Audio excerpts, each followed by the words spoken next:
A very good morning and thank you for joining us. I'm John Kosick, joined again by Lee Weingart, our Republican analyst here at News Channel 5 for 2012. And as we sit here this morning, the polls just beginning to open down in South Carolina. Voters heading out there for the first primary in the southern states. And as we sit here this morning, the GOP field now down to just these four candidates: Mitt Romney, Newt Gingrich, Ron Paul, and Rick Santorum. A lot has happened this week. It looks like the final vote in the Iowa caucuses actually could be declared Santorum the winner. Now, of course, we have not Romney, but the Texas Governor Rick Perry dropping out of the race down here in South Carolina. Supporting Gingrich, your feelings going into this primary? When the week began, I would have told you that it was going to be Mitt Romney's to lose, and he actually may lose it now. I would have told you that he won Iowa, New Hampshire, South Carolina. He was on his way to Florida in the nomination. Well, what a difference, a few days makes here this week. Iowa has gone for Santorum. New Hampshire stays with Romney, which is good news. South Carolina, the polls, whatever you want to believe in the polls, it's probably too close to call right now. So the voters will have the ultimate poll today in South Carolina. If Gingrich wins today in South Carolina, then you'll have had the first three contests won by three different candidates. So what was clear on Monday will be very unclear on Saturday evening. We were looking at the potential for a hat trick a week ago, and this all has changed. Rick Perry, polling about 6-7% in South Carolina. Does his support for Newt Gingrich, will it sway that vote, do you think? Some will go to Newt Gingrich naturally because they're conservative. Newt's got to fight off the issue he had earlier this week with his former wife being on television talking about their marriage and the end of their marriage particularly. So, it's a topsy-turvy race. With the right hand you get, with the left hand you get it taken away, unfortunately, in Republican primary politics.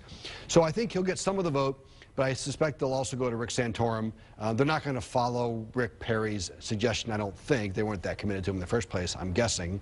But they will definitely spread themselves out among the three conservative candidates, probably not many going to Mitt Romney. Tomorrow we will know in football the Super Bowl matchup, the conference championship set for then. Is this kind of a conference championship? If Romney can win this, does he get the nomination, do you think, or is there still a chance for Florida to come into play and further down the road? If Romney wins, it's going to be very close. So Florida will stay in play and be very important. I think Florida is probably a better market for Romney than South Carolina was.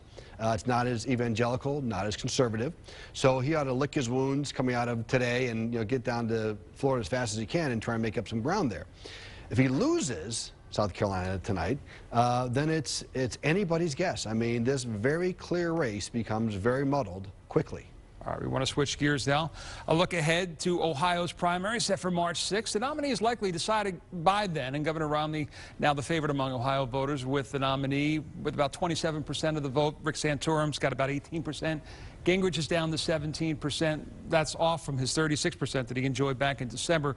But we want to take a look at some of the numbers from the Quinnipiac University poll, which came out just a couple of days ago. The poll has Romney matched up against President Obama. If the election were held today, Ohio voters prefer the president 44 to 42% over Romney. Pretty much a dead heat with the margin of error being about 4%. But also interesting in the numbers that Ohio voters, 51% of them believe the president does not deserve a second term, but are not quite sold on Romney. Romney obviously has time to win them over, but in those numbers, he knows they're not happy, but he knows he's still got a job to do. He does, but he knows that he's running the best among all the Republicans right now for president against President Obama. He's down 1 or 2 points, depending on what poll you look at here in Ohio, a couple points. That's better than Rick Santorum, who's down 9 points. It's better than Ron Paul, who's down 5. It's better than anybody else. So he takes heart in the fact that he's as close as anybody to the president. He also has the best chance, I would argue, in the fall. He is the most moderate of the candidates remaining for president. He can attract that middle voter that Obama did such a good job attracting in 2008. So as long as he gets over his issues about taxes and offshore money, he can play to that middle part of the electorate, which is where you win elections in November. Ohio Junior Senator Rob Portman coming out this week supporting Mitt Romney. Not really a surprise, but nevertheless you expect him to play a key role, and we're starting to hear his name come up as a possible running mate. He always is the guy who plays the other side in a debate. So he's played Clinton, he's played Gore, he's played everybody else. He actually may be in the debate this time himself. He actually may be on stage playing Rob Portman, not playing anybody else. He'd be a great choice for Ohio. He'd be a great choice for the United States. We're big fans of Rob Portman here in Ohio. I wouldn't rule out Rick Santorum, especially if he does well in South Carolina and does well in Florida. You've noticed he has laid off the criticism of Romney for the most part, left that to Rick Perry and Newt Gingrich. So if he's going himself for a #2 on the ticket, he's doing it the right way. He's campaigning hard, but not beating up on Romney. You know, I'm hearing that the Obama team is beginning to look at scenarios that possibly don't include Ohio to get to the 270. But, I mean, really, this still remains the key state. Well, he would have won in '08 without Ohio, but he won Indiana, North Carolina, Virginia, which are not traditional Democratic states.